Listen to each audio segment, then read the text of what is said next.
presentan Chilevisión Noticias.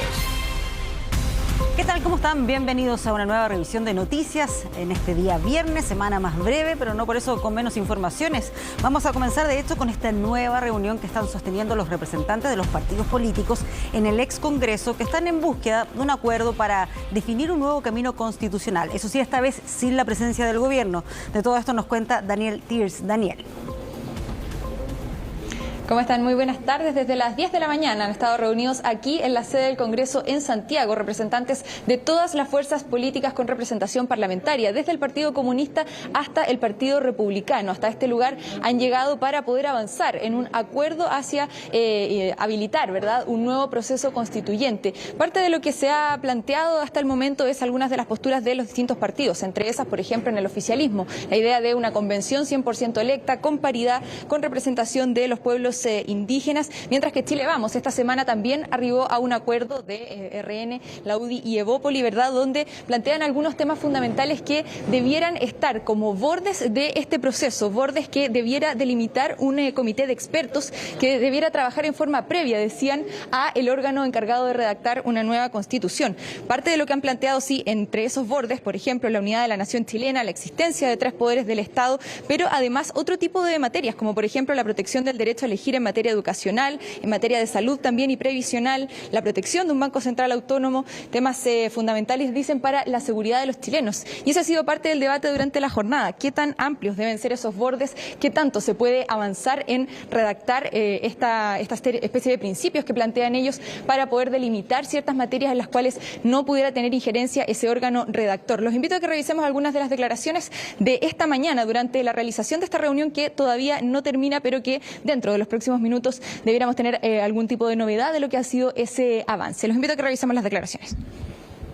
Y espero que todos converjamos a lo mismo, a ponernos de acuerdo para que un órgano paritario democráticamente elegido pueda aprobar las normas de una nueva constitución, pero aprendiendo de los errores del anterior proceso constituyente.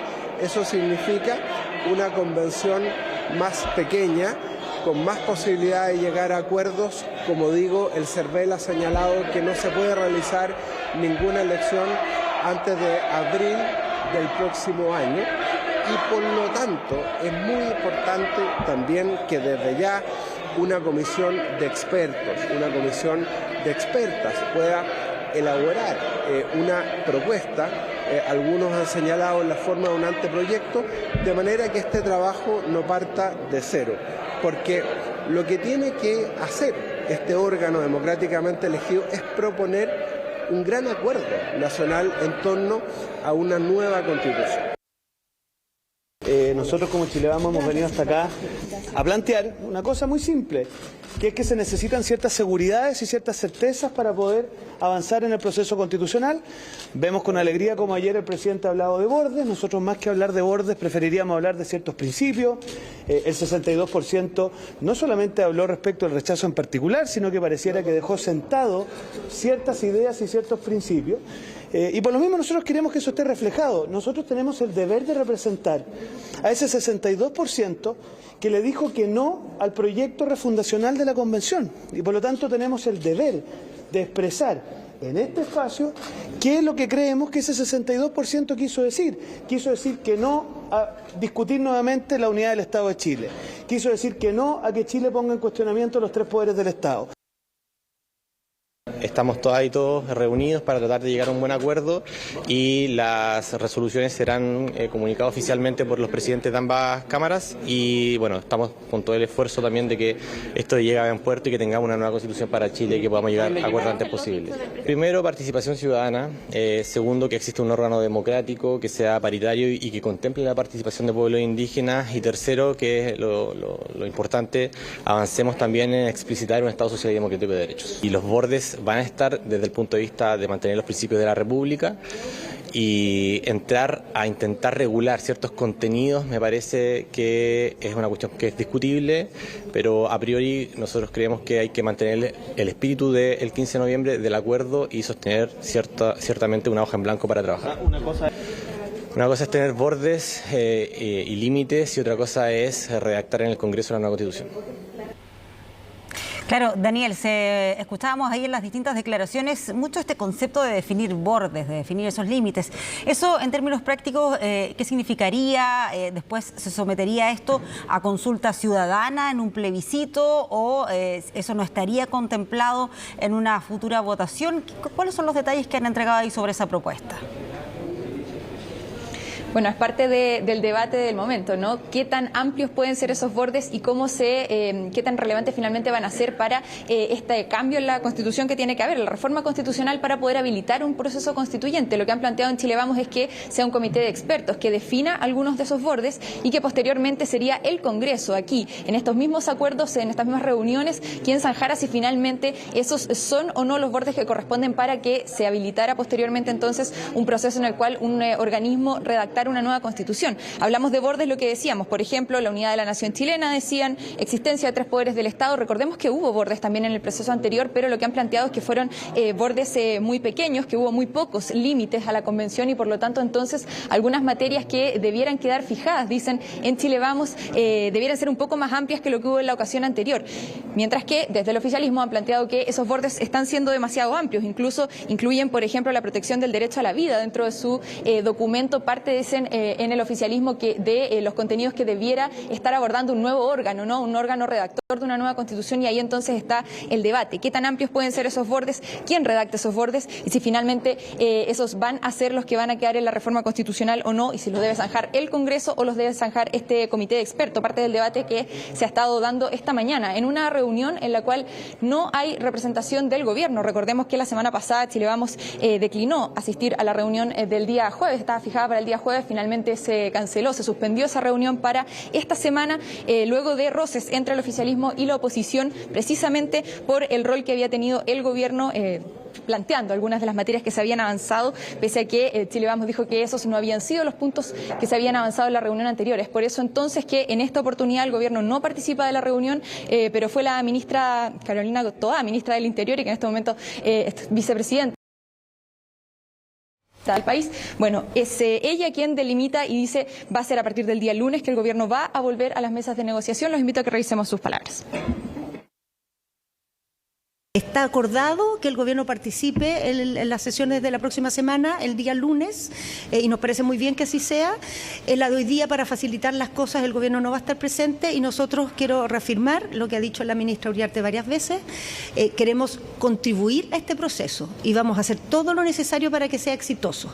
Si eso significa el día de hoy no estar en la reunión, así va a ser, y en la próxima semana ya tenemos acordado y las partes están de acuerdo en que esté presente la ministra. Así que nos parece que estamos avanzando y la velocidad ojalá sea la mayor posible, pero lo importante es que mantengamos el espíritu de que todos estén sentados arriba de la mesa, todos y todas, y eso es lo que vamos a preservar. Parte entonces de las declaraciones de Carolina Toá respecto a cuál va a ser el rol del gobierno, que ha dicho que va a tener un rol de acompañamiento, pero no de incidencia directa en este acuerdo, porque es una tarea que está en la cual están abocadas las fuerzas del Congreso, las fuerzas parlamentarias. Quien también dio declaraciones respecto a cuál es la postura del Partido Republicano, cómo miran ellos este proceso, fue el senador Rojo Edwards, que planteó que ellos siguen en la postura de que no debe redactarse una nueva constitución y por lo mismo entonces esperan que se haga un plebiscito de entrada, que se consulte a la ciudadanía si es que quieren avanzar o no hacia un nuevo proceso constituyente, porque ellos han ido por las reformas, dicen reformas, un nuevo texto. Los invito a que escuchemos sus palabras. Todos dan por hecho que la ciudadanía quiere una nueva convención, o sea, con expertos o sin expertos. Y por eso pretenden saltarse el plebiscito de entrada, que es preguntar a los chilenos, ¿queremos mantener esto o no queremos mantenerlo? Y yo me pregunto, ¿por qué no discutir eso? Porque es exactamente eso lo que los políticos que están reunidos, la mayoría de los políticos que están reunidos ahí, no quieren discutir. ¿No será que, tal como lo hacían los déspotas ilustrados, que decían todo para el pueblo pero sin el pueblo, están decidiendo por ellos? Evidentemente que si el pueblo decide que haya una nueva convención, todo el resto de las materias parece razonable discutirlas. Y se ha ido avanzando. En lo personal, y esto ya como senador, considero que la idea de los bordes que se está planteando para que no podamos llegar a los excesos refundacionales que hubo en la convención anterior, parecería razonable en un escenario en que la gente sí quisiera una nueva convención. Parte del debate entonces que sigue en curso, que lleva más de 3 horas aquí en el hemiciclo de la sede del Congreso en Santiago y del cual por supuesto les vamos a estar informando apenas haya nuevas novedades. Muy bien, Daniel, quedamos entonces muy pendientes de lo que se está discutiendo ahí en el ex Congreso. Gracias por este despacho, buenas tardes. Y ahora nos vamos hasta Estados Unidos porque hoy es el último día de la gira del presidente Gabriel Boric. Hace algunos minutos nada más se entregó ahí algunas declaraciones en un punto de prensa refiriéndose a varios temas de contingencia, entre ellos el hackeo de los correos de las Fuerzas Armadas. Antonio Ruiz nos cuenta más. Antonio. Hola Pati, ¿cómo están? Gusto de saludarles. Sí, son las últimas horas ya de esta gira del presidente Gabriel Boric aquí a los Estados Unidos, puntualmente a la ciudad de Nueva York, en el marco, ¿no?, de su participación en la Asamblea General de las Naciones Unidas número 77. Han sido largas jornadas bien intensas con reuniones del presidente Gabriel Boric, además de su participación en la Asamblea General, reuniones bilaterales ahí con distintos jefes de Estado, también varias reuniones en materia económica. Y sí, hace instantes nada más el presidente ha realizado un punto de prensa, un balance de su gira, donde también ha abordado temas de contingencia como uno de los que más cruzó sus jornadas de trabajo, como fue el hackeo a los sistemas de correos electrónicos del Estado Mayor Conjunto, una situación que en primera instancia motivó que el propio presidente de la República le pidiera a la ministra de Defensa, Maya Fernández, quien se encontraba aquí en Nueva York, que retornara inmediatamente al país para tomar conocimiento y también las decisiones producto de esta información que se conocía y que daba cuenta en primera instancia ante el gobierno de la vulnerabilidad, ¿no?, del sistema, una situación que se había advertido hace algún tiempo, pero ya se había realizado el hackeo a los sistemas de correos electrónicos del Estado Mayor Conjunto. El gobierno había informado, como sabemos, que se iba a instruir un sumario administrativo correspondiente y también todos los antecedentes iban a ser puestos a disposición de la justicia militar. Pero ayer por la tarde se supo de la renuncia del general Paiva ahí a cargo del Estado Mayor Conjunto, una información que se conoció por la tarde justo cuando el presidente de la República, Gabriel Boric, estaba en la Universidad de Columbia participando de un seminario allí con jóvenes estudiantes de esa casa de estudios. Pero por primera vez durante esta jornada el presidente abordó este tema. Antes de compartir con ustedes lo que dijo el presidente de la República, les quiero invitar a escuchar lo que dijo la ministra de Defensa, Maya Fernández, quien sabemos ha encabezado también reuniones allí en Santiago por este tema de máxima sensibilidad y que ha originado también, ha motivado reuniones incluso vía telemática entre la ministra del Interior, Carolina Toá, con el presidente de la República, Gabriel Boric, quien permanece hasta la jornada del día de hoy aquí en los Estados Unidos. Pasemos a escuchar primero la palabra tanto de la ministra de Defensa, Maya Fernández, y también lo que señaló ayer por la noche en el noticiero de Chilevisión la ministra del Interior, Carolina Toá. El gobierno ha aceptado la renuncia del jefe del Estado Mayor Conjunto, el general de división Guillermo Paiva. He instruido una investigación sumaria administrativa al interior del Estado Mayor Conjunto. Oficiamos al Ministerio Público Militar para hacerse parte de la investigación. Se realizó una denuncia al segundo juzgado militar para la investigación de estos hechos. Nos hemos reunido con los 3 comandantes en jefe de las Fuerzas Armadas para realizar un balance de la situación.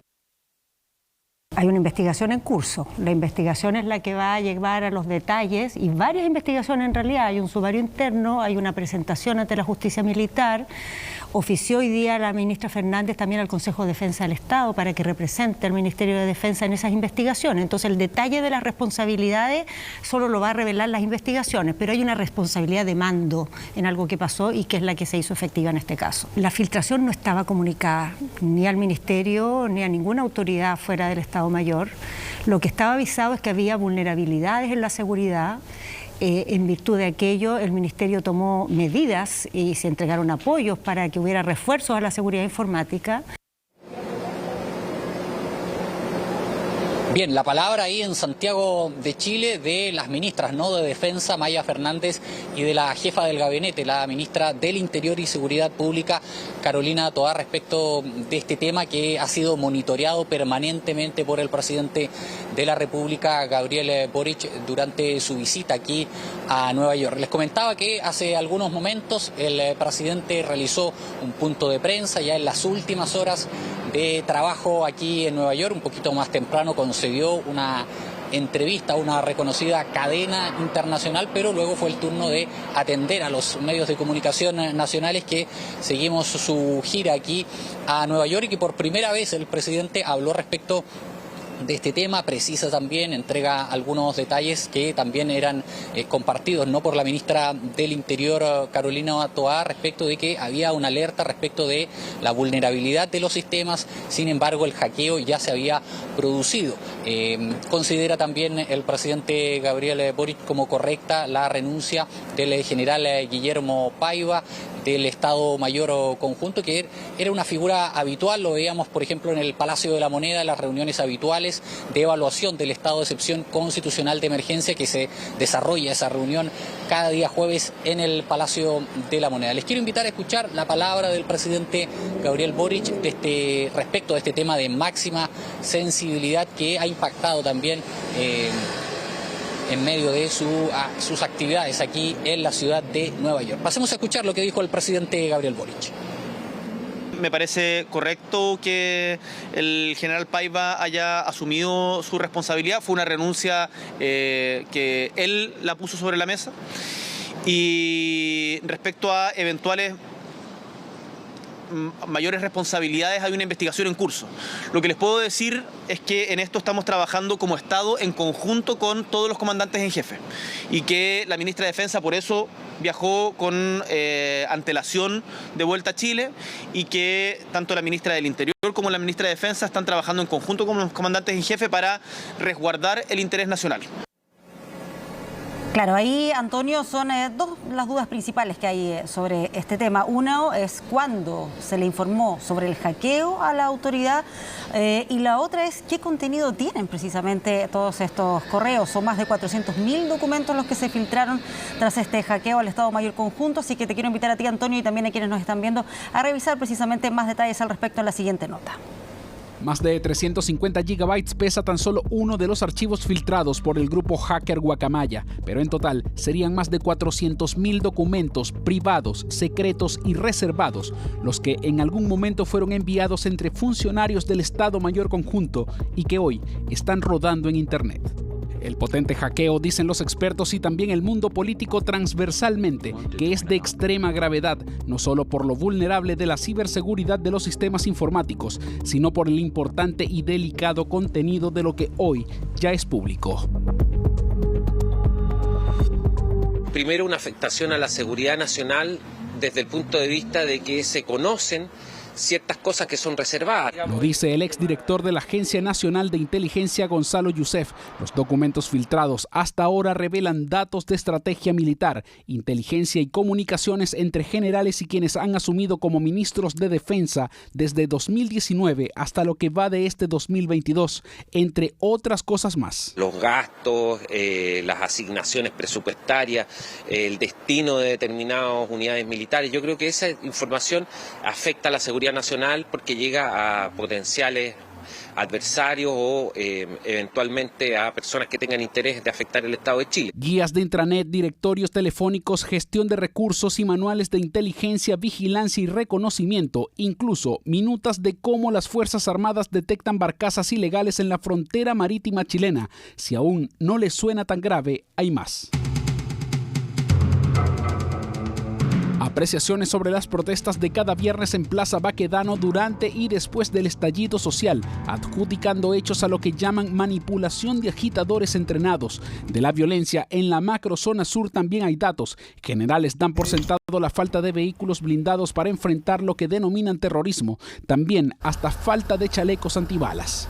Mientras este era el panorama en el Ministerio de Defensa y este otro en la moneda de profundo hermetismo, parlamentarios salían al paso a pedir explicaciones. Estas son situaciones extremadamente graves por las cuales hay que dar explicaciones por parte de este gobierno y también del gobierno anterior, y por las cuales vamos a hacer todas las investigaciones del caso, porque la seguridad nacional está siendo puesta en tela de juicio con estas actuaciones. Y además también de que se haya infraccionado el Código de Justicia Militar al haber habido un importante robo de información que no fue reportado a tiempo. Senadores, por su parte, defienden la discusión del proyecto de ley de ciberseguridad que se debate en la Cámara Alta. Dicen que es urgente darle relevancia a la seguridad informática. No tenemos información sobre cuál es el origen, qué es lo que quieren, pero es posible que se trate de una operación de chantaje, ciertamente. Es una plaga mundial frente a la cual lo único que podemos hacer es trabajar en conjunto. Demanda que el gobierno de una vez por todas tome conciencia de la relevancia de la ciberseguridad para la defensa de la democracia, la defensa y la seguridad interior. Esta experiencia servirá, sin lugar a dudas, para perfeccionar el Sistema Nacional de Ciberseguridad, que se está discutiendo en el Senado, la nueva ley marco de gobernanza de ciberseguridad y de protección de infraestructura crítica de la información. Un sistema hackeado y 400.000 documentos filtrados que ponen en evidencia la vulnerabilidad de los sistemas, pero por sobre todo, la seguridad del país expuesta a ataques informáticos. Bueno, seguramente, Antonio, una vez que regrese el presidente Gabriel Boric acá a nuestro país, seguro este tema va a estar ahí muy presente en su agenda y en las distintas preguntas que surjan una vez que retornen. Pero entiendo que también se refirió a otros temas de contingencia, ¿no? Sí, claro, realizó un balance de todos estos días de trabajo en Nueva York, donde el presidente de la República, Gabriel Boric, ha hablado abiertamente ante el mundo respecto del momento político social que vive nuestro país luego del plebiscito de salida del pasado 4 de septiembre con el claro triunfo del rechazo. De hecho, habló largamente ante la Asamblea General de las Naciones Unidas el pasado día martes, reconociendo, ¿no es cierto?, que los resultados del plebiscito incluso han enseñado mayor humildad, dijo en esa oportunidad ante el plenario. Y por cierto, ayer en la Universidad de Columbia, cuando recibí allí las preguntas de distintos estudiantes de esa casa de estudios, también fue consultado respecto de este proceso constituyente, este nuevo proceso constituyente que está en plenas conversaciones iniciales ahí entre las fuerzas políticas en nuestro país, y señalaba el presidente Gabriel Boric que, claro, no pretende pautear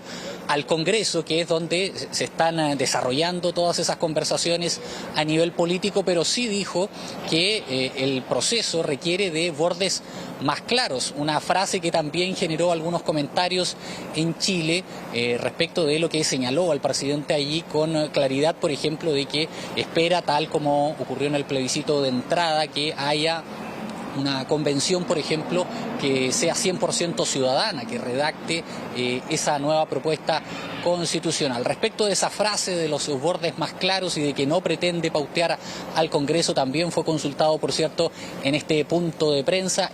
Escuchemos lo que dijo el presidente Gabriel Boric. Creo que sería un error de mi parte en este momento, Isabel, el tratar de especificar eso porque está justamente en discusión en el Congreso. Creo importante que no se le quite soberanía a la convención, al órgano electo que termine decidiendo aquello, pero que todos tengan claro de que hay elementos como, por ejemplo, la paridad, el carácter de república, el respeto a los derechos humanos y algunos otros que se puedan discutir ahí, a los que no quiero adentrarme porque, insisto, es parte de la discusión en el Congreso, que permitan facilitar la discusión. Chile necesita certidumbre. Y hay una cosa a propósito de la declaración de los partidos de Chile Vamos que creo importante recalcar. Nosotros como gobierno tenemos absolutamente claro que nuestra prioridad es hoy día enfrentar las urgencias de los chilenos y chilenas. Bien, el proceso constituyente, el nuevo proceso constituyente que se está gestando ahí en nuestro país luego del triunfo del rechazo. De hecho, de eso ha hablado varias veces el presidente Gabriel Boric aquí en su paso por Estados Unidos. Han sido 4 jornadas intensas de trabajo, de despliegue del presidente Gabriel Boric con su debut en la Asamblea General de las Naciones Unidas, con el recuerdo y conmemoración también por los 50 años del discurso de Salvador Allende, con reuniones bilaterales con importantes jefes de Estado, otros mandatarios del mundo como Alemania, España, Francia, Nueva Zelanda también, y por cierto reuniones importantes a nivel económico. Por eso durante esta jornada de día viernes el momento del balance y también de contar lo que fue ayer su encuentro por espacio de 20 minutos con el ex presidente de los Estados Unidos, Barack Obama, el mandatario norteamericano ahí entre los años 2009 y 2017, quien se reunió con el presidente Gabriel Boric. Entendemos que fue un encuentro que surgió de manera más espontánea, no estaba al menos en la agenda, pero fue en una actividad ahí que hablaba en materia de salud, donde estaba el exmandatario norteamericano, donde coincidieron ambos y pudieron conversar. Incluso el presidente Gabriel Boric compartió una fotografía ahí a través de sus redes sociales. Por supuesto, le preguntamos al presidente Gabriel Boric por esa y otras reuniones que ha sostenido también durante esta semana. Esto fue lo que dijo. El mensaje central que le quisimos transmitir en representación de todos los chilenos y chilenas a los países del mundo es que Chile es un país serio, responsable y convencido de la importancia del multilateralismo, pero además que para avanzar en más democracia es necesario responder a las demandas de justicia social y mayor equidad que existen en nuestras sociedades. Además nos juntamos con el presidente Joe Biden en un encuentro protocolar, pero además tuvimos una muy buena reunión con el expresidente de Estados Unidos, Barack Obama, con quien compartimos y profundizamos respecto a los desafíos comunes, a la historia en común que tiene Chile con Estados Unidos, a las diferencias que han tenido nuestros países, pero por sobre todo a los puntos de encuentro que tienen. Y de seguro vamos a seguir contactados en el futuro para seguir profundizando esta relación. Bien, el comentario entonces del presidente Gabriel Boric respecto de ese encuentro, ¿no?, con el ex mandatario norteamericano Barack Obama, una cita que se produjo ayer bien tarde. Pudimos compartir con ustedes en el noticiero de la noche esa imagen entre el presidente Gabriel Boric y Barack Obama, pero no habíamos tenido una versión, algún comentario del presidente respecto de esa cita. Son las últimas horas ya del presidente Gabriel Boric aquí en los Estados Unidos. En un ratito más, a eso de las 5 o 6 de la tarde, esperamos ya estar a bordo del avión y mañana por la mañana ya estaría aterrizando en suelo nacional el presidente Gabriel Boric, luego de una semana larga de trabajo con su despliegue de él y de toda la delegación chilena aquí en Nueva York. Así es, ahí vendrá la hora de los balances, de las evaluaciones. Que tengan un muy buen viaje, Antonio Ruiz. Muchas gracias por todos estos despachos. Buenas tardes. Bueno, y vamos a cambiar de tema porque ya son varias las ISAPRES que han estado informando de alzas en sus planes de salud, pero esta vez bajo nuevos lineamientos de la superintendencia. Carola Garrido nos va a tratar de explicar esto porque seguramente hay muchos que están medio confundidos porque hubo hace poco un fallo de la Corte Suprema que había frenado las alzas de los precios de los planes de salud, pero ahora se está informando de nuevos aumentos en esos precios. Carola, ¿qué es lo que pasó? ¿Cómo estás, Pati? Muy buenas tardes. Claro, inicialmente, cierto, hace algunas semanas, tal como tú decías, todos los afiliados a las ISAPRES habían reaccionado de muy buena manera luego de saber que ninguna de ellas iba a poder subir el valor de sus planes. Sin embargo, en las últimas semanas se ha hecho una revisión porque cada una de las ISAPRES, de manera particular, ha argumentado, ha fundamentado, cuáles han sido en promedio los costos operacionales que han tenido en el último tiempo, y en base a eso es que ahora sí se ha determinado que corresponde que las ISAPRES hagan efectiva esta alza a los usuarios. Va entre un 1.4 en el caso de las que van a subir menos, pero puede llegar incluso a un 7,6%. Ese es el tope que se ha establecido. Han habido bastantes comentarios porque, bueno, la gente dice que seguimos estando en pandemia, pandemia, que la inflación tiene muchos precios de productos básicos por las nubes y que ahora sumar además un alza en el valor de los planes de ISAPRE no les viene nada bien. Lo cierto es que hay hasta el próximo domingo, 25 de septiembre, ahí vence el plazo para que las ISAPRES informen a sus cotizantes de este incremento en el valor base de los planes. Y luego, hasta el 5 de octubre, los afiliados pueden realizar sus reclamos. ¿Cuáles son las alternativas de reclamo? Varias. Una de ellas, por ejemplo, cambiar su plan para mutar a otro que sea un poco más económico, renunciar derechamente a la ISAPRE y seguir recibiendo atención de salud, pero en este caso por parte de FONASA, o bien oponerse al alza. Este último término es uno que ha cobrado bastante fuerza en el último tiempo. De hecho, hay abogados que hacen demandas colectivas, ¿cierto? Y en varios casos, en años anteriores, esto ha funcionado y han logrado frenar el alza de las ISAPRES. Sin embargo, ha generado polémica un comentario que surgió en los últimos días de parte de la vocera de la Corte Suprema, Ángela Vivanco, quien hizo una sugerencia bastante particular a los afiliados a las ISAPRES. Les dijo que ojalá no presentaran demandas y que no hicieran este trámite por la vía legal por si acaso, porque ellos ya han revisado la información que han entregado las ISAPRES, ya ordenaron el tema, ya hay un fallo y la idea es no judicializar el tema en extremo. Esto porque dice que se carga de trabajo a los funcionarios de la Corte, también a abogados que realizan todo este trámite. Entonces es por eso que en el fondo se entiende que las ISAPRES ahora sí van a subir de todas maneras los planes, por lo tanto sería en vano, tratando de interpretar lo que ella dice, que se judicialice el tema. Escuchemos parte de las declaraciones que ella hizo. Nosotros como tercera sala resolvimos el tema de los aumentos de planes, ¿cierto?, que se habían hecho de acuerdo al tope establecido por la superintendencia, y en vez de estar judicializando por cada uno de los afiliados, lo que se hizo fue ordenar que quedara sin efecto esa alza para todos los afiliados. De tal manera que hoy, ¿no es cierto?, no habría necesidad por ese tema de presentar ningún recurso, porque las AFP lo que han hecho es dejar sin efecto esa alza, ¿no es cierto? Entonces, si hoy se quiere presentar un recurso, ya tiene que ser por otras materias, porque en esta materia que estamos hablando no es necesario presentarlo porque el tema ya está resuelto y rige para todos.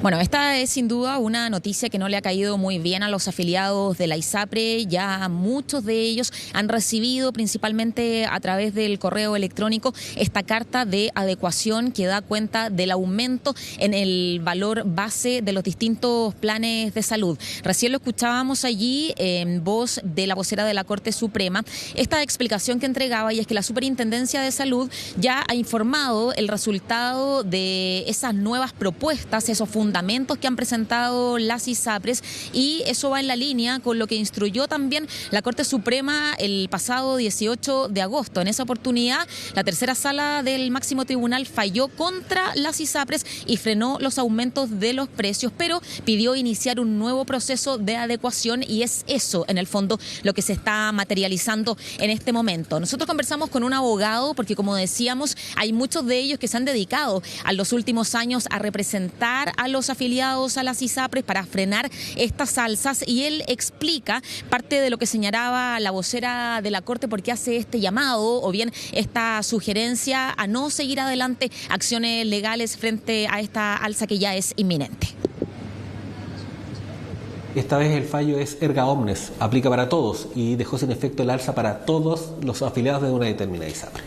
Ahora, las ISAPRES partieron a foja cero, ¿no es cierto? Y tuvieron que hacer nuevamente este proceso de adecuación, y nuevamente tuvieron que notificar los reajustes de los planes de salud. Pareciera ser que esta vez sí cumplieron con lo que les ordenó la Corte Suprema, que es la justificación en los términos de la ley 21.350. Entonces, lo más probable es que si alguien reclamara judicialmente a través de un recurso de protección, sería muy difícil de que la Corte de Apelaciones o la Corte Suprema declarara, uno, que el reajuste es ilegal, porque efectivamente ahora sí hay una ley que permite el reajuste, que es la ley 21.350, y dos, que fuera arbitrario porque carece de razonabilidad y por ende no está bien justificado. Ya, entonces, Carola, entendiendo ahí por lo que dice el abogado, el principal cambio, y también con lo que tú decías, es que esta vez se entregaron las razones, la justificación por la cual... Que invertir el alza en el valor de los planes debería ser superior a eso. Sin embargo, ya esta es una decisión que está tomada, ya se ha determinado cuál es el alza que cada una de las ISAPRES particularmente va a tener que hacer a sus cotizantes, aunque también hay reclamos de ellos. Hay una ISAPRE en particular, por ejemplo, que dice que va a tener que adecuar sus planes en un 4.5%, pero ellos dicen que de acuerdo a los cálculos que han realizado, su porcentaje para poder subir debiera ser mucho más alto que el 7,6% que se establece como tope. Así es que, bueno, al parecer nadie ha quedado muy conforme, pero ya se ha tomado una determinación. Nosotros le preguntamos a la gente hoy aquí en la calle si es que habían recibido esta carta de adecuación, cómo habían tomado esta noticia, porque hay que recordar que se frenó el alza de las ISAPRES durante la época de la pandemia, y qué pensaban hacer, si iban a apelar, a través de qué forma, o si simplemente iban a acatar esta alza pagando ese dinero extra a partir ya de los próximos meses. Sé lo que voy a hacer en estos momentos, porque en realidad yo estoy en GES, y si yo me salgo de la ISAPRE quedo sin GES y es empezar todo de nuevo, entonces con otros médicos, entonces todavía no tengo claro lo que voy a hacer. ¿Tendrías que asumir el alza entonces en ese escenario? Sí, es que no quiero, porque aparte yo ya estoy pagando más dinero sobre el plan que estoy. Siempre va a subir, nunca va a bajar, y nunca uno va a tener derecho a alegar. Así que yo creo que la gente tiene que pensarlo y ver la opción más económica para uno. ¿Usted se retiró de la ISAPRE, me decía? Retiré la ISAPRE, me retiré. ¿Por lo mismo? Por lo mismo. Subía demasiado. No había manera de controlar eso. Después las prestaciones cambiaron. Sí, voy a apelar, voy a esperar que me llegue la carta. Seguramente va a llegar, bueno, obviamente por correo, y hacer la apelación correspondiente para mantener y la idea es no bajar las prestaciones. Claro, como decíamos, son varias las alternativas para reaccionar a esta alza. Una es cambiar de plan. El tema es que hay planes que son más antiguos, que muchos de los cotizantes consideran que son buenos en cuanto a cobertura, y si ellos se cambian, claro, a lo mejor van a pagar un poco menos, pero van a ser menores las prestaciones que van a recibir. Hay personas que dicen que también les complica salir de la ISAPRE para irse, en este caso, a FONASA, porque tienen alguna enfermedad inscrita en el GES. Por lo tanto, ellos ya verificaron su diagnóstico con un médico, están recibiendo un tratamiento, y si es que se van, tienen que hacer todo el trámite de nuevo. Así es que, bueno, es parte de lo que mucha gente está analizando, si es que va a asumir directamente esta alza, si es que va a apelar, si es que eso va a servir de algo, pero lo cierto es que los planes de las ISAPRES van a subir sí o sí a contar ya de los próximos meses. Claro, son complejas esas alternativas, como tú bien ahí lo describías, Carola. Bueno, vamos a ver qué es lo que pasa con aquellas personas que efectivamente apelen y presenten sus reclamos. Muchas gracias por la información, muy buenas tardes. Bueno, vamos ahora con esta situación que le tocó vivir a una víctima de un asalto de un motochorro. Lo enfrentó y terminó botándolo de la moto. ¿Qué es lo que ocurrió? Max Frick nos cuenta más detalles. Max.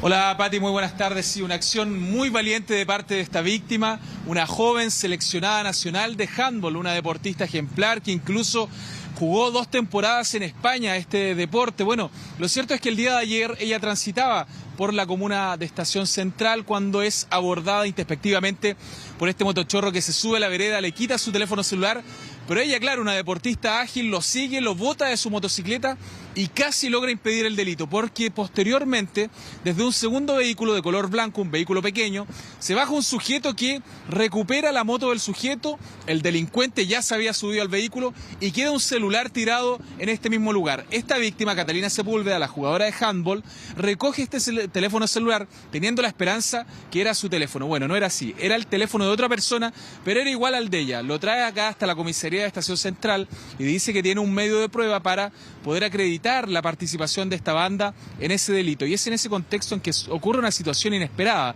Llega el supuesto dueño del celular, quien argumenta que este teléfono le había sido sustraído 1 hora antes en el sector de Alameda con las Rejas. Bueno, ese teléfono, cuando esta víctima lo toma tras su asalto, estaba con una llamada conectada. Ella pregunta, ¿aló, con quién hablo? Y le cortan. Por eso deducía que podía ser el teléfono de uno de los delincuentes. Sin embargo, esta persona argumenta que a él también le habían robado el teléfono y finalmente en la comisaría, por instrucción del fiscal de turno, terminan devolviéndole el teléfono a este sujeto, lo que esta persona consideró a lo mejor apresurado, porque tal vez en ese teléfono podía haber alguna información para identificar a esta banda, que no es la única víctima que ha asaltado en el sector, porque hay otra imagen que da cuenta del mismo sector, que es calle Blanco Garcés con Ecuador, en donde le sustraen de la misma forma a otra mujer un teléfono, pero esta vez de noche. También el motochorro se sube por la vereda y termina quitándole el celular en este denominado lanzazo o robo por sorpresa, que cada vez está más perfeccionado por estos motochorros que fingen ser repartidores de cualquier tipo de objeto. A veces incluso andan con las mochilas que son características de estos repartidores. Lo cierto es que tras esto, esta víctima evidentemente quedó muy afectada por esta situación. Nos decía que le daba mucha pena haber perdido un teléfono pese a lo material, por eso incluso arriesgó su vida enfrentándose con este sujeto, persiguiéndolo, botándolo de la motocicleta, pero nunca pensó que era una banda tan compleja, que andaba otro sujeto en un vehículo y que ese finalmente se llevaría la motocicleta y el motochorro ingresaría al auto desde donde se fue.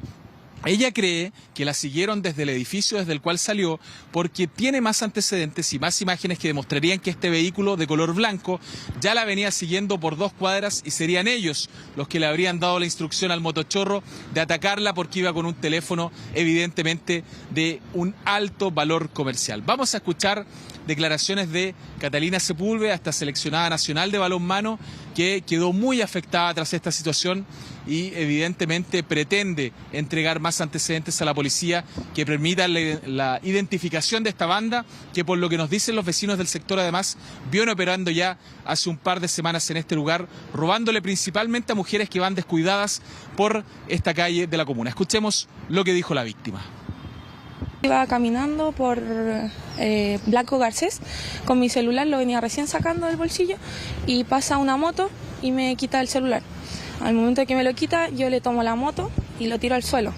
Él se cae, pero igual sigue corriendo. Lo trata de alcanzar y empieza a botar un celular, su mochila de Rappi y un casco. Bueno, después por la cámara me percato de que había un auto blanco siguiéndome antes de lo que ocurrió. Y nada, el auto blanco, se bajó un tipo y él se llevó la moto.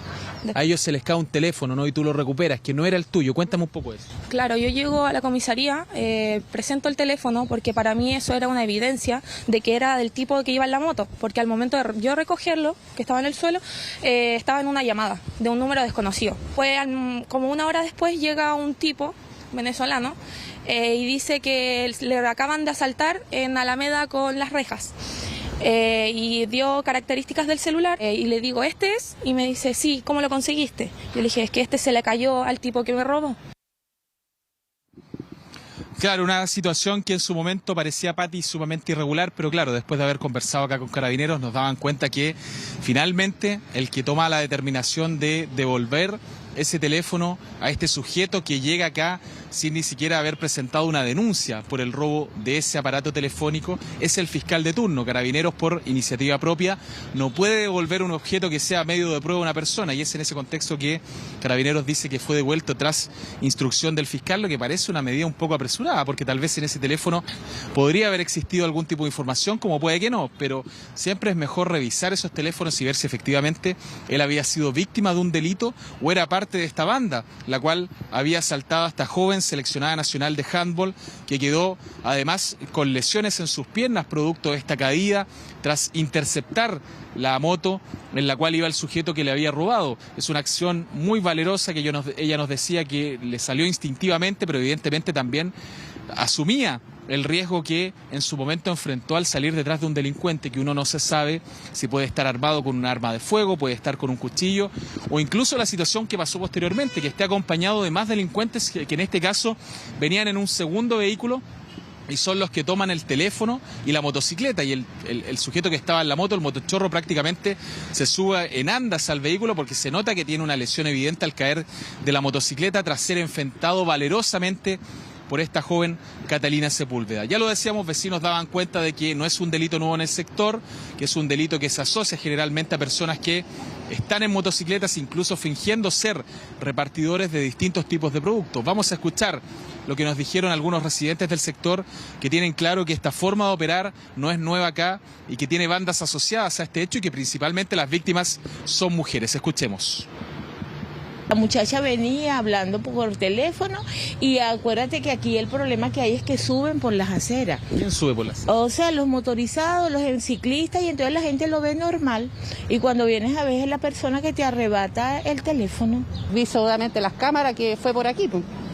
La niña iba caminando, creo, y la moto por aquí se subió y la asaltó, pues ahí creo que llegando a la esquina la asaltaron. Un auto blanco, dicen que estaba en complicidad con los de la moto. Yo ando a asustar la calle, ya no salgo tranquila ahora mismo, por este mismo asunto que pasó ahora, yo ando espiritual, o sea, yo miro para allá, para acá, para todos lados, porque no ando tranquila en ninguna parte.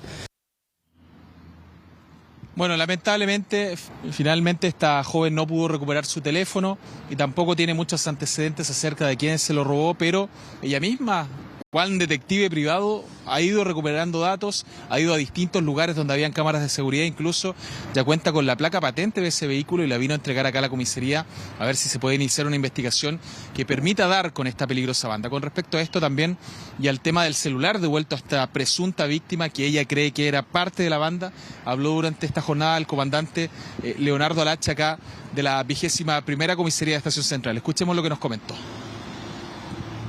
Denuncia aquí en la guardia de la unidad, efectivamente el teléfono celular que ella trae no es el de ella, sino el que arrojó este sujeto.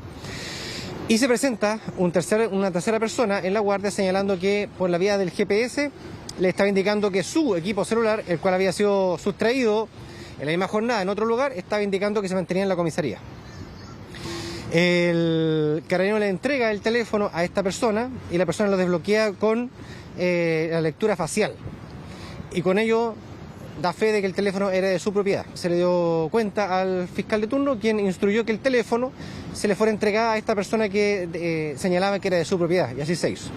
Pese a ello, tanto la joven como esta segunda víctima fueron citadas ambas en espera de citación en realidad por parte del Ministerio Público. Bueno, vamos a ver, Pati, qué ocurre finalmente con este caso, que es a lo menos extraño. Vamos a ver si efectivamente se logra verificar que esta persona que vino a retirar ese teléfono celular que cayó durante el delito es el dueño, es una persona que había sido víctima también de un asalto, tal como esta joven jugadora de handball, seleccionada nacional, además de nuestro país, porque es una situación bastante curiosa. Bueno, vamos a ver si en una investigación posterior se puede dilucidar ese enigma. Vamos a cambiar de información ahora y nos vamos a la comuna de Puente Alto, en donde se dio un hecho bastante violento también, en el cual 3 sujetos que se hicieron pasar por pasajeros de una aplicación de transporte asaltaron a una profesora de educación física que los pasó a buscar a un lugar, teniendo en cuenta que incluso la propia aplicación da consejos de no tomar a ciertos pasajeros en ciertas comunas. Ella dijo, bueno, yo soy de Puente Alto, no tengo por qué discriminar a las personas de Puente Alto, y es lamentablemente en ese contexto que termina siendo asaltada por estos sujetos que incluso la amenazan con lo que podría haber sido un arma de fuego. Ella tenía un botón de pánico en el auto que le permitió salvar en esta oportunidad de este asalto, pero lamentablemente quedó muy conmocionada con esto que le ocurrió. Vamos a escuchar un ambiente que captó una GoPro, una cámara que estaba dentro del vehículo al momento en el cual estos sujetos llegaron a su presunto destino, pero finalmente terminan intentando quitarle el vehículo a esta mujer. Escuchemos además sus declaraciones. Oye, uy, que soy. Bájate. Oye, no, pero ¿cómo? Ayuda.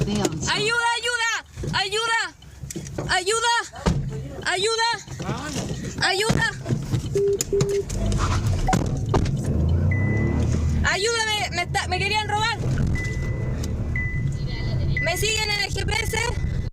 A veces trabajo en conductor de aplicación. Dejé al pasajero con Didi y más allá había otro pasajero que yo ya había tomado la carrera.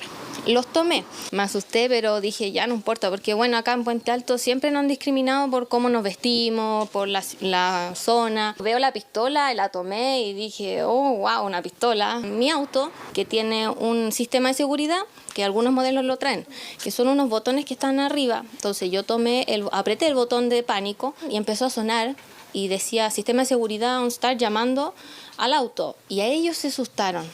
Como estaban ya los 3 afuera, yo vi a los 3 afuera, la llave todavía en el auto y agarré, lo prendí y salí. Bueno, salvó de milagro. Puede ser que el arma haya sido real, puede que no, no hay nunca cómo saberlo, pero la verdad es que lo que recomiendan siempre las autoridades es tratar de no oponerse a este tipo de delitos porque pueden terminar a veces en consecuencias fatales. Así lo sufrió esta víctima que afortunadamente resultó ilesa, una profesora de educación física que en sus tiempos libres quería sumar un dinero extra manejando para esta APP de transporte de pasajeros y lamentablemente vivió el susto de su vida. Había testigos también en ese lugar que relatan un poco también lo que pasó, escucharon los gritos, la alarma de este auto y la ayuda que pedía esta mujer también a través de la central de la propia aplicación, activando incluso el GPS del vehículo por si se lo llegaban a robar, lo que hipotéticamente no pasó, pero sí le robaron su recaudación del día. Escuchemos lo que dijeron vecinos del sector que pudieron ver este grave delito que ocurrió ahí en Puente Alto. Escuchamos un portazo, escuchamos un acelerón y escuchamos a tipos hablando, no, me decía, no, vámonos, y nosotros quedamos como que, yo por ya anteriormente aquí han habido un asalto, hubo un portonazo, de hecho acá mi vecina de al lado, yo agarré a mi hija, yo no había más que agarrar a mi hija y esconderme a la pieza.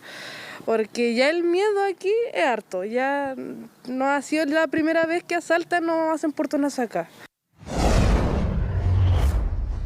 Bueno, vamos a cambiar de información y nos vamos a ir ahora a la comuna de Colina, porque en el sector de Chicureo se vivió un curioso asalto en el cual 3 sujetos ingresaron a un colegio particular y sustrajeron nada menos que una retroexcavadora. Salieron con este vehículo siendo observados por un trabajador del recinto que rápidamente da aviso a Seguridad Municipal y también a Carabineros. Estos delincuentes son interceptados en este vehículo pesado en la carretera San Martín. Carabineros y personal municipal intentan detenerlos, pero este sujeto que manejaba el vehículo choca a un vehículo municipal lesionando a uno de los ocupantes que iban en ese automóvil y posteriormente intenta atropellar a un carabinero. Por lo tanto, la policía debe sacar su arma de servicio y repeler legítimamente este intento de atacar a la policía. Es en ese contexto que logra lesionar al conductor del vehículo, pierden el control de esta retroexcavadora, la cual termina en una zanja y se logra detener al sujeto herido, pero los otros 2 logran escapar. Vamos a escuchar lo que dijo Carabineros, el dueño de esta retroexcavadora, y también la alcaldesa, que anunció querellas contra quienes resulten responsables y particularmente contra el detenido que resultó lesionado a bala. Bueno, mantenemos un sujeto detenido, que es el conductor de la retroexcavadora, y se mantiene información preliminar que serían 3 sujetos los que habrían ingresado, en este caso, al establecimiento educacional. Los daños ya se mantienen en lo que es el ingreso del colegio y lo que es la calzada y lo que es el costado donde la retroexcavadora fue cuando chocó en una sequía que se encuentra al costado acá de Carretera General San Martín, y aparte el móvil municipal. El móvil municipal que tiene los daños de consideración. Se le robaron de aquí del colegio Tregualda, que está aquí en el Cruce Lo Pinto. Fueron 3 individuos que entraron al colegio y se llevaron la máquina. Afortunadamente David, un joven que trabaja ahí, que duerme ahí, se percató y siguió al individuo, a la máquina en este caso, y se produjo una balacera aquí en este punto, en la cual la máquina, el delincuente recibió un disparo en la mano, y perdió el control de la máquina y se vino para acá. Nosotros yo quiero decir principalmente que tenemos que terminar las fiestas de los delincuentes. Tenemos que terminar esta agresividad y este tipo de robos que se generan en las diferentes comunas de Chile. Nosotros hoy día nos vamos a querellar como municipalidad en contra del delincuente por intento de homicidio al funcionario municipal y a Carabineros de Chile. Hoy día un trabajo de verdad de la mano entre municipalidad y Carabineros de Chile. Pudimos detener a este delincuente que hizo un robo en recinto privado, y eso es lo que nosotros vamos a empezar a trabajar y vamos a hacer énfasis. No nos va a temblar la mano contra la delincuencia, y eso tenemos que dejarlo muy claro al frente de todos.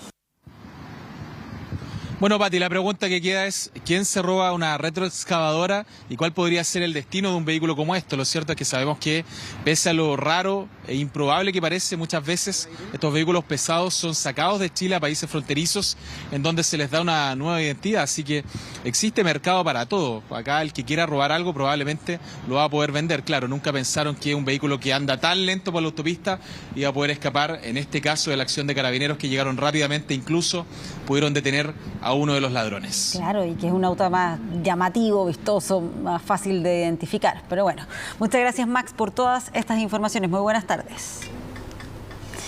El CERNAC anunció que va a fiscalizar a diferentes tiendas por exigir boletas a la salida de los locales. Esto tras el aumento de reclamos que se habrían intensificado en el último tiempo. El organismo verá en terreno qué tan legal es y qué va a pasar si el cliente se niega a mostrar esa boleta. Claro, no es como algo justo, claro, genera un poco de incomodidad a ciertas personas. Nicolás fue a comprar y al salir, dice, los guardias lo miraron con sospecha, por lo que le pidieron la boleta de sus productos. Él se la mostró, sin antes sentirse incómodo y sin entender muy bien por qué a él y no a otras personas. Bueno, claro, igual también depende del guardia, porque hay muchas veces donde ve como a la gente, bueno, cómo se viste, no es como a todos en general. Exigencia que habría aumentado en el último tiempo, generando malestar en personas que se niegan a mostrar la boleta. La situación llegó hasta el CERNAC. Al notar tantas quejas, anunciaron que tomarán cartas en el asunto. Nos interesa comprobar qué tan extendidas son estas prácticas y los criterios que se utilizan, pues sabemos por las alertas ciudadanas que algunas empresas solicitan la boleta a todas las personas que salen de los locales, mientras que otras lo realizan de manera aleatoria. Lo que podría caer en un acto discriminatorio. El objetivo es conocer las razones de las empresas ante este tipo de medidas que podrían vulnerar los derechos de los consumidores en el caso que no existieran razones justificadas de por medio, un debate que ya está sobre la mesa. No me parece. ¿Se lo tomaría mal personalmente? Sí, me lo tomaría mal. No le mostraría la boleta. Ya. Porque si ve que viene sellada la bolsa, ¿por qué le voy a mostrar la boleta? A mí no me molesta en absoluto que me la pidan. Ya. Yo creo que es una manera también de controlar a los que se arrancan con cosas que no son de ellos. Si tú estás cometiendo un delito dentro de una tienda comercial, algo, obviamente el guardia tiene que estar al 100% seguro de que tú estás hurtando. La fiscalización del CERNAC incluirá el envío de oficios y además la visita en terreno a supermercados y tiendas. ¿Por qué? ¿Sabe usted si efectivamente es legal hacerlo? Si bien las empresas tienen la libertad de tomar medidas de seguridad de diversa índole, todo cambia cuando se trata de una detención. Segundo, hay otro problema. A las personas no se les puede estar atajando, no se les, perdone la expresión, pero no se les puede estar deteniendo simplemente para que exhiban una boleta. De hecho, la propia ley del consumidor, en el artículo 15, en su inciso segundo, señala que solamente se puede detener a personas bajo la sospecha de que han cometido un hurto o un ilícito. Entonces, ¿se puede negar a exhibir una boleta? A mí me parece que tiene todas las de la ley. Yo lo que haría es, no tengo por qué exhibir una boleta. Si me están imputando algo, que llamen a carabineros. El CERNAC además señaló que en caso de maltrato, discriminación o ser acusado de falso robo, las empresas arriesgan multas que pueden llegar a los casi 18 millones de pesos. Una investigación que recién comienza y que pretenden tenga rápidos resultados. Ya estamos de regreso y junto a Eduardo Sáez para revisar el pronóstico del tiempo y además esta duda, ¿llueve o no llueve el fin de semana acá en la zona central? ¿Cómo estás, Edu? ¿Qué tal? ¿Cómo estás? Buenas tardes. Oye, ha estado bien complejo la situación para mañana, el pronóstico está bien difícil. La baja segregada es la culpable. Sí, no, de verdad, y cada vez que hemos tenido una baja segregada, algo extraño pasa. O no pasa nada o pasa mucho, pero que sean así moderadas no son tan fáciles. A ver, ¿qué es lo que vamos a partir con lo que tenemos hoy. Tenemos los restos de un sistema frontal, por eso es que tenemos estas nubes que nos están acompañando en la zona central especialmente. En el sur tenemos otro sistema frontal que está dejando algunas precipitaciones. Mira, acá abajito, pocas nubes en la zona centro-sur, incluso despejado acá en Chillán. Y también hacia el norte ya la nubosidad ha ido rompiendo, como está en Antofagasta, Calama. Pero, ¿qué es lo que pasa? Acá, en la colita de este sistema frontal, en algún momento, durante la noche, se va a quebrar y va a empezar a circular, entonces, una baja presión. No es una baja presión normal de un sistema frontal, sino que es en altura. Y va a depender de cuánta humedad sea capaz de tomar lo que nos va a provocar las precipitaciones. Entonces, eso nos está provocando la alta incertidumbre para mañana. La lógica indica que ante una baja segregada de la característica que viene, debiésemos esperar precipitaciones y también tormentas eléctricas en el sector cordillerano, siempre y cuando tome parte del aire de Argentina, porque este aire es un poquito más cálido. Entonces, al tomar eso, le va a dar la energía a media tarde, cuando además se alimente de la radiación del sol, para poder generar una nube mucho más alta. Si esta condición no se genera, para mañana vamos a pasar simplemente con cielo parcial. O sea, es así de extraña el comportamiento de las altas o estas bajas segregadas.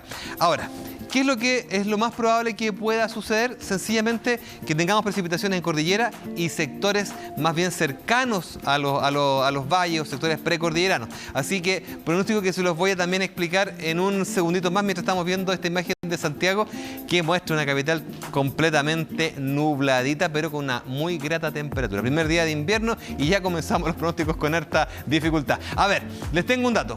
Imagina una mascota visiblemente más saludable en 28 días. Purina One, ingredientes seleccionados en combinaciones poderosas para una energía saludable y ojos brillantes. Purina One, en 28 días, una mascota visiblemente más saludable. A ver, veamos otra imagen también de la capital. Ya está la nubosidad. Mientras estamos viendo de Peñalolén, cómo se observa, incluso estas nubes se están generando por momentos algunos quiebres. Entonces, estábamos con la temperatura que sube y baja. Y fíjese que recién estamos en 17,4, ahora tenemos 17,9, entonces todavía la temperatura puede seguir subiendo hasta casi las 4 de la tarde aproximadamente. A ver, veamos lo que va a suceder durante esta jornada. Sencillamente nubes en la zona central, Pati. En el norte, Arica se va a mantener nuboso, pero ya a la altura de Antofagasta ya marcó la máxima 16,5. En Calama vamos camino a los 23 grados. Bueno, la cosa es que el cielo despejado va a estar hasta sector de la región de Coquimbo. Y las nubes son mayoría en la zona central, excepto al interior de la región del Ñuble, que ahí está despejado y va camino a los 19 grados, a diferencia de los 14, 15 que está sucediendo entre la región de O'Higgins y la región del Maule. Ahora, desde la Araucanía hacia el sur también dominan las nubes más gruesas, nubes más delgadas, nuboso, en fin. Después de la mañana baja, con temperaturas muy bajas en Coyhaique, 2 grados bajo cero, esperamos una tarde con 11 grados y en Magallanes también se va a mantener bastante nuboso. Entonces, entremos a la zona complicada. ¿Por qué? Hoy día probablemente con esta nubosidad vamos a tener una máxima que va a estar ahí cercana a los 20 grados aproximadamente. Y mañana el símbolo puede ser que en algunas comunas sea muy alaraca y para otras sea una realidad. Sí, porque se ven hartas gotas. Sí, porque la idea es para todo Santiago.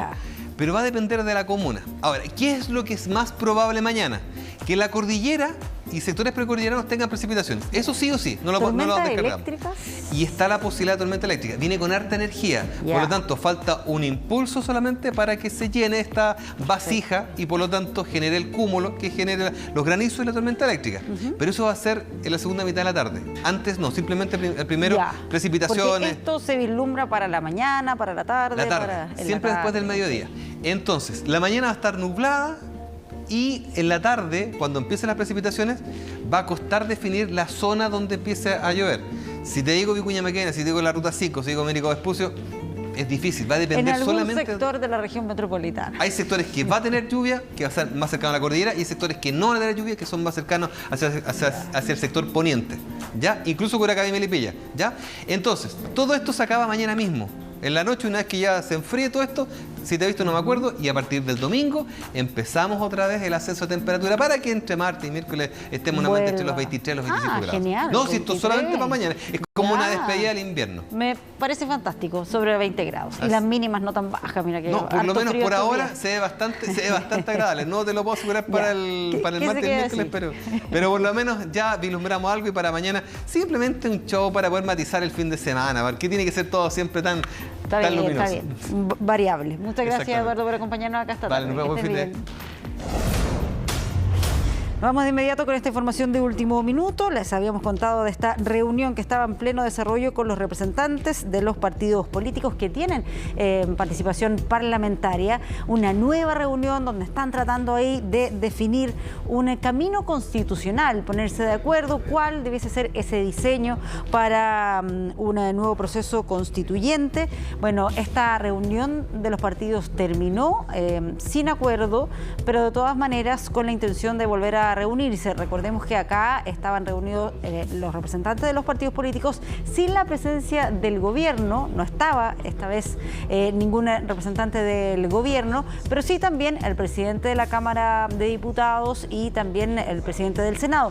Pasemos precisamente a escuchar cuál es la evaluación, las declaraciones que entregaron al término de esta reunión los titulares de ambas cámaras. En síntesis, ha dado un paso importante restableciendo este diálogo. Todavía estamos lejos, hay que señalarlo con toda claridad, todavía estamos lejos del acuerdo que Chile necesita y que Chile merece, pero al menos hoy día se ha dado un paso para reconstruir un espacio que permita arribar a buen puerto y a un buen acuerdo para Chile. Pero al mismo tiempo tenemos esperanza, tenemos optimismo porque entendemos que hay en todos los actores que están sentados sentido de responsabilidad respecto de dar certidumbre al país para este nuevo proceso constituyente. Yo creo que eso es lo más relevante hoy día. Vamos peldaño a peldaño, pasito a pasito, construyendo las confianzas para lograr el acuerdo que debe concitar a lo menos, esperamos que sea más amplio que eso, pero a lo menos 4/7 de las fuerzas políticas con representación parlamentaria en ambas cámaras. Claro, recordemos que ahora este tipo de definiciones está precisamente ahí en la cancha política. Son los representantes de los partidos políticos, con miras también a aquellos partidos políticos que tienen mayor representación parlamentaria. Se quiere también establecer una configuración de acuerdo a cuál es la fuerza política que tienen en el Parlamento, cuántos integrantes van a estar participando de estas reuniones. Ese era uno de los puntos y también las propuestas que traían, como por ejemplo en el caso de Chile Vamos, que hablaba de este comité técnico político, que se fueran definiendo los bordes de cuáles serían los límites de una nueva constitución. Bueno, todo eso fue parte de esta reunión. Vamos a estar después con más detalles sobre lo que ha sido esta nueva reunión del mundo político para definir un camino constitucional. Y ahora nos vamos a revisar qué es lo que pasa más allá de nuestras fronteras. Estamos junto al editor del área internacional, Carlos Greitz. ¿Cómo estás, Carlos? Bien, ¿cómo estás? Muy bien. Bien, este viernes es un día importante, especialmente en términos de noticias entre Rusia y Ucrania. Han pasado muchísimas cosas en los últimos días, pero hoy además las imágenes que usted está viendo corresponden a este referéndum de anexión a zonas ucranianas que han sido ocupadas, que son definitivamente zonas separatistas de Ucrania en algún momento. Y es cierto, no hay que también dejar esta perspectiva de que pese a que son territorios Donetsk, Lugansk, la franja del Donbass, ¿no?, de la que tanto se ha hablado, pero también Jersón y Zaporilla, ahí donde está la planta nuclear, por ejemplo, son zonas de influencia predominantemente rusa. Hay personas allí que, pese a vivir en Ucrania, en los últimos años especialmente, han tenido una gran cantidad de influencia económica, política y social desde Rusia. Entonces, ¿son rusoparlantes? Claro, son, por ejemplo, muchos de ellos rusoparlantes. En Jersón, que queda en el norte de Ucrania, no necesariamente allí en la franja, pero Jersón es una región que ha sido muy atacada, pero que tiene mucha población rusoparlante. Entonces allí no hay que perder esa perspectiva respecto de cómo va a ocurrir este referéndum y claro, qué es lo que está haciendo en este instante también el Kremlin, cuál es la jugada que está haciendo, la carta que se está jugando y que es, ojalá, tener este resultado del referéndum en la mano para entonces así volver la cancha de su lado, la pelota de su lado, en el sentido de decir, nos están atacando en nuestra zona, que en este caso, si el referéndum prospera, para ellos será efectivamente un territorio bajo esta elección considerado como prorruso, pero claro, hay allí muchísimas dudas. Es una elección que está bajo los estándares de independencia y internacionalmente aceptados. Claro, hay dudas ¿qué confianza se puede tener sobre los resultados que vayamos a tener sobre este referéndum? Ahora, está por un lado este referéndum, por otro lado la decisión que había tomado de movilizar parcialmente tropas a los reservistas. Sí. Eso es lo que ha ido configurando los últimos días en este conflicto. El escenario que se torna bastante complejo de poder leer de aquí en más y también cuánto va a hacer Vladimir Putin por avanzar en estos intentos de recuperar terreno que había perdido con la contraofensiva ucraniana, que ha sido bastante exitosa en cierto sentido. Pero además hay otra duda, y es cuánto poder le va a dar el resultado de este referéndum a Vladimir Putin para eventualmente considerar cualquier ataque ucraniano en esas zonas, las zonas que eventualmente, entre comillas, gana el referéndum, como un ataque que le daría perspectivas a Vladimir Putin para considerar legítima una respuesta incluso nuclear. Y allí está la gran duda, porque es una palabra, un concepto nuclear que elaboró y el propio Vladimir Putin, del cual habló en su última locución durante el día martes. Así es que hay muchísimas dudas al respecto. Los invito a que revisemos declaraciones de las personas que están votando y que evidentemente se han recogido a través de los medios rusos también, con evidente favoritismo para la opción de ser finalmente una zona prorrusa. Mire. Estoy lista para votar. He estado esperando ansiosamente unirme a la Federación Rusa debido a los recientes acontecimientos en Ucrania. Vivir aquí ha sido imposible desde 2014. Ojalá hubiésemos tenido el apoyo de Rusia mucho antes. Estoy muy agradecida de que estas acciones hayan comenzado. No estoy ocultando mi elección. Toda mi familia, todos mis parientes, todos mis hermanos y hermanas están votando no solo para unirse a Rusia, están votando por nuestro futuro. Ya, es que estábamos justo conversando. ¿Cuáles son las interpretaciones que finalmente se pueden ir haciendo de todas estas decisiones que va tomando? Claro, una es la que yo les comentaba antes, decir, ok, estos territorios en rigor son de influencia rusa, por lo tanto ahora me están atacando en mi zona de influencia, y por lo tanto tengo derecho a tener una contraofensiva yo ahora. Esa es una. Ya. Y la otra, es la que yo te preguntaba, podría ser que también con esto, como al parecer se ve que está un poco más debilitado Rusia, que pueda decir, bueno, conseguimos estos territorios, terminamos acá este conflicto, mostrando esto como un triunfo. Podría ser una segunda lectura. En rigor, de esas dos lecturas, esta segunda es la mejor para el escenario geopolítico internacional. La otra desestabiliza mucho todo, pero habrá que ver qué es lo que ocurre de aquí en más. Hasta ahora las lecturas siempre han sido inciertas en torno a lo que está haciendo Vladimir Putin y los movimientos que va haciendo. Pero claro, tú lo mencionabas, el tema de este llamado a reclutamiento, al menos 300.000 civiles en Rusia. ¿Y qué ha provocado esa? La gran cifra diaria de ciudadanos rusos que se están yendo a naciones vecinas, entre ellas la principal, Finlandia, una nación que pertenece a la OTAN, es una nación de índole europeo, pero claro, todavía tiene una frontera larga allí de más de 1.000 kilómetros que separa a Rusia de Finlandia. En ese lugar, esas son las filas. 5.959 personas ya cruzaron la frontera por la región del sureste finlandés, la más próxima a San Petersburgo, que quizás es la gran ciudad cercana allí a Finlandia, y eso es un aumento del 107% respecto a la semana pasada en el mismo día. Eso indica que eventualmente hay muchas personas que no están de acuerdo con lo que está ocurriendo. Se han visto protestas, hay personas que dicen no sabemos por qué vamos a una guerra contra los ucranianos, no tienen razones en la ciudadanía, y se torna todo esto muy también problemático para los civiles, que es la peor cara, ¿no?, que muestra una guerra. Pero además, en las últimas horas ha habido otro dato importante, un informe de las Naciones Unidas que indica que ha habido crímenes de guerra rusos. Han pedido desde Ucrania un tribunal específico para juzgar estos crímenes de guerra, luego del informe del Consejo de Derechos Humanos de la ONU, que por supuesto ha generado muchísima inquietud respecto de lo que ocurre allí y que se ha visto, ¿no?, crímenes de guerra que son evidentes también allí en territorio ucraniano. En medio de esto también entonces el Ministerio de Relaciones Exteriores ruso intervino con un discurso en el Consejo de Seguridad de la ONU, donde defendió la postura del Kremlin. Los invito a que revisemos. Cientos de vehículos repletaron las fronteras de Rusia, muchos de ellos hombres jóvenes que buscan huir del país luego que el presidente ruso Vladimir Putin anunciara una movilización parcial y el llamado de 300.000 reservistas para combatir en la guerra contra Ucrania. Nos llevó 12 horas cruzar la frontera. Ayer antes de medianoche podría cruzar la frontera mucho más rápidamente. Después de la medianoche llegaron muchos autos. Parece que mucha gente quiere irse de Rusia, por lo que todo se ha convertido en un poco de desastre. Muchos autos. Llegué a las 5 a.m. y la cola era de 2 kilómetros. Mientras que el precio de los pasajes en avión para salir de Moscú se disparó por sobre los $5.000 para los destinos más cercanos y la mayoría ya están agotados para los próximos días. Decenas de pasajeros provenientes de Rusia desembarcaron este jueves en Belgrado, la capital serbia, cuando ya llegan las primeras citas de reclutamiento para sumarse al ejército. Es un poco preocupante. Creo que todas las personas normales están preocupadas. La guerra es horrible, así que está bien tener miedo a la guerra, a la muerte y esas cosas. Sin embargo, el portavoz del Kremlin le bajó el perfil a la situación que se vive en las fronteras en palabras entregadas a la prensa rusa. La información sobre el éxodo en los aeropuertos es muy exagerada. Se exageró mucho.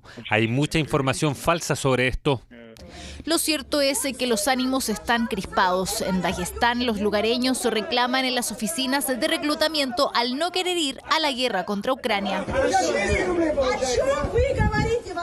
El ministro de Relaciones Exteriores de Rusia realizó una intervención en el Consejo de Seguridad de la ONU, donde defendió la guerra y acusó a Ucrania de cometer atrocidades. Lo que es particularmente cínico es en la posición de los estados que están llenando Ucrania de armas y entrenando a sus soldados. El objetivo es obvio, lo están afirmando claramente: prolongar la lucha el mayor tiempo posible, a pesar de las víctimas y la destrucción, con el fin de desgastar y debilitar a Rusia.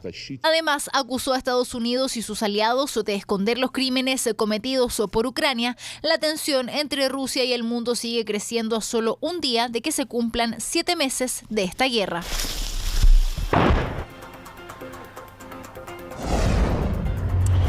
Otro foco de tensión mundial esta semana ha sido Irán, luego de las protestas que han ocurrido respecto de las personas que han manifestado su molestia por la muerte de una joven estudiante, Mahsa Amini, y las manifestaciones, que en gran medida están prohibidas en Irán, han sido repelidas por la policía con brutal dureza, y eso entonces ha ocasionado la muerte al menos hasta ahora de 31 personas, pero esta cifra sigue creciendo. Amini, una joven que murió bajo custodia de las fuerzas de seguridad, acusan a la policía de la moral, ¿no?, de que la golpearon, de que le causaron la muerte luego de que esta joven habría sido acusada de no llevar correctamente el velo islámico puesto en esta interpretación que hacen de la ley islámica en Irán las autoridades. Pero después de eso ya viene una extensión de esas manifestaciones a todas las restricciones, primero de las mujeres, fundamentalmente, y luego de buena parte de la sociedad, que dice tener también muchísimas restricciones en torno a su vida diaria, producto de estas interpretaciones de la ley islámica. Oye, ni con los fallecidos que están dejando estas protestas, ni con los bloqueos a Internet, nada de eso parece hacer que se detengan esas manifestaciones, ¿no? No, al contrario. Estas continúan, hemos visto hasta última hora, hasta recientemente antes de empezar este bloque, veíamos algunas imágenes y se seguían replicando estas manifestaciones, que además han recibido apoyo múltiple en todo el mundo. Sabemos que en distintas ciudades ha habido distintas protestas pidiendo libertades en Irán, especialmente a las mujeres, que se acabe con las restricciones que parecen, desde el lado de Occidente al menos, absolutamente improcedentes.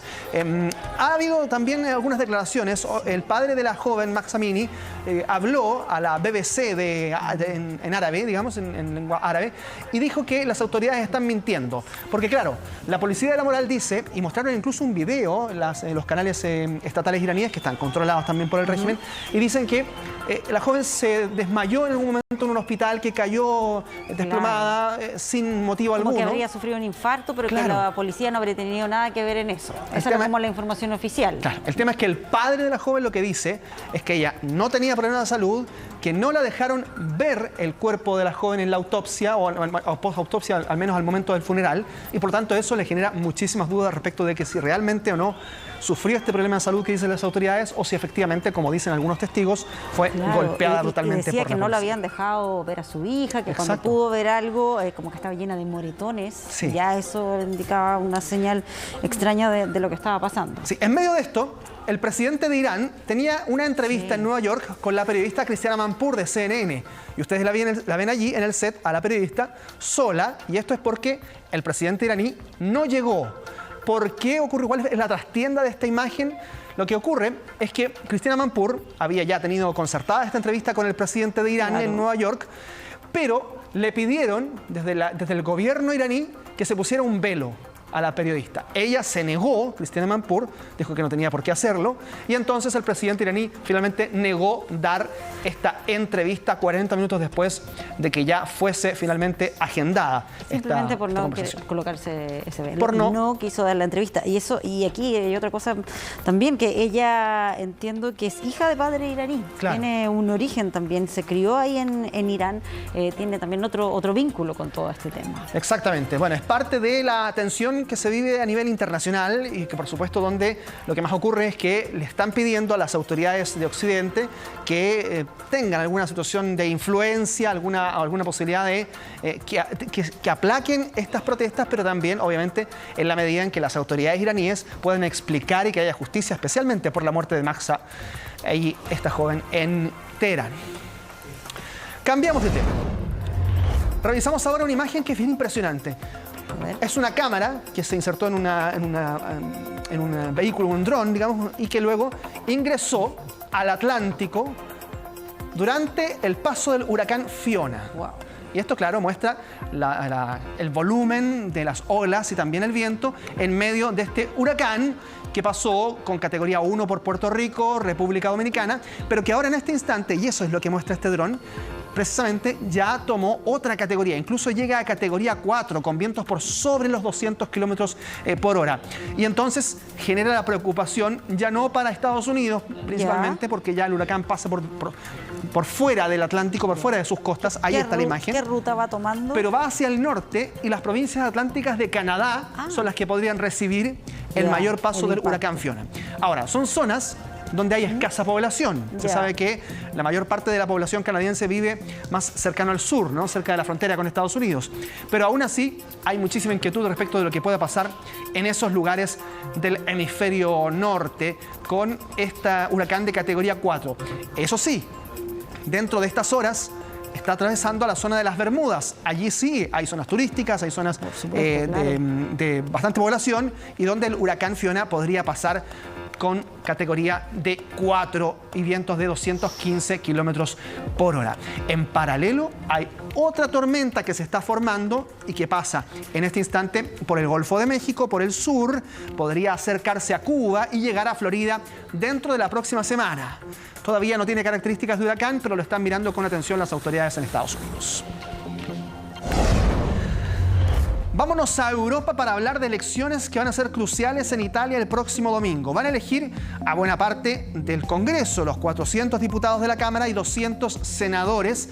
Y esos parlamentarios tendrán que escoger después al sucesor de Mario Draghi al frente del Consejo de Ministros, es decir, a la máxima autoridad política del país. Más allá del presidente, luego el primer ministro italiano es aquel que ejerce el gobierno. Y la centro-derecha está tomando bastante ventaja con Giorgia Meloni, que es aquella persona que ustedes veían ahí en pantalla, la lideresa de Hermanos de Italia, que es este partido que aspira a ganar las elecciones, necesita un 25% de los votos, pero Meloni se une con, ¿a quién ven ustedes ahí? Es el más conocido de todo ese grupo, ¿no? Silvio Berlusconi, que ha vuelto a la política activa con una preponderancia bastante inusual y, claro, con polémicas también. ¿Por qué? En las últimas horas, Silvio Berlusconi justificó la invasión de Rusia a Ucrania. Una brasita ahí que echó al fuego interno ahí en Europa. Dijo que, Silvio Berlusconi, Putin pretendía establecer un gobierno decente, con gente decente en Ucrania. Claramente una versión, una declaración que enciende los ánimos en Europa cuando justamente lo que se intenta es aplacar todo lo que está ocurriendo entre Rusia y Ucrania, pero que ahí entonces tiene a Silvio Berlusconi como una figura nuevamente de renombre. Oye, no está aspirando él a ser primer ministro, eso ya, sí. Oye, pero y la otra que también estaba buscando el dato de cuántas elecciones ya se han hecho en el último tiempo en Italia. Aquí había un dato, gobierno nuevo cada 13 meses. Sí. Es más o menos como el promedio. Claro, cuando uno piensa que naciones europeas y de gran desarrollo industrial y historia como Italia no tienen inestabilidad de política, bueno, Italia sí la tiene, cual si fuese una nación muchas veces de otras latitudes, tiene muchos problemas y ha tenido muchísimos inconvenientes para formar gobierno en los últimos años. En Argentina, las imágenes que vamos a ver ahora corresponden a un incendio y una fuerte explosión en una refinería en la localidad de Plaza Huincul, esto en Neuquén, una provincia que queda al sur de Argentina, con un saldo de 3 muertos. Miren la imagen. La onda expansiva de esta explosión es impresionante y aún no se sabe la causa del fuego que se extendió a través de los edificios, los vehículos y alcanzó lamentablemente a varios trabajadores, 3 de ellos murieron. La explosión se provoca porque, claro, el incendio comienza y luego los tanques de almacenamiento de combustible son los que hacen esta explosión. Ahí está la imagen más latente de lo que ocurrió allí en Neuquén. 3 personas, ya lo decíamos, murieron y una de las cámaras dejó constancia al momento de la explosión. Ahora la justicia está abriendo una investigación para esclarecer el origen de este incidente porque, por ejemplo, desde el sindicato de Río Negro, Neuquén y La Pampa indican que estas provincias del sur, que van a iniciar una huelga porque la seguridad está en juego aquí y están cansados, dicen, de denunciar situaciones que se repiten constantemente en distintos yacimientos. 11 trabajadores de la industria hidrocarburífera de Argentina han muerto desde el año 2018 por razones de seguridad, es lo que esgrimen los sindicatos, algo que hay que investigar. Imágenes curiosas que llegan de distintas partes del mundo. A las 2:29, vean lo que ocurre en Estados Unidos con un fanático del equipo de fútbol americano de los Dallas Cowboys, que cual si fuera el lejano oeste, decidió entrar a comprar al supermercado y no tenía estacionamiento, parece, para su caballo. Y entonces, no había donde dejar afuera el caballito. Y entonces decidió entrar nomás con el caballo en un supermercado de la cadena Walmart en Arlington, en Texas. Pero no le hicieron problema, parece. Parece que no. No, finalmente lo llevaron de manera muy caballerosa a la caja. Primero para que pagara lo que se estaba llevando y después para que dejara de complicar la seguridad en el lugar, porque claro, un caballo desbocado adentro de un supermercado. Sí, pues si se hubiese asustado o algo, pero ahí por lo menos en esas imágenes que registraron se ve bien tranquilo. Sí. Esto ahí va a pagar. Hay algunos reportes de prensa que indican que venía de la celebración de un triunfo de su equipo y por lo tanto decidió entonces entrar con este caballo, que en rigor, si ustedes ven... ¿Es caballo o unicornio? Claro, viene al menos, todavía no empieza Halloween, ojo, ya se están preparando, ojo, ahí está, un disfraz. Unicornio, sí, venía con los colores del equipo también, de los Dallas Cowboys. Y vamos a cerrar con estas imágenes que corresponden a un festival de la cosecha de los agricultores en China, que es uno de los más grandes del mundo.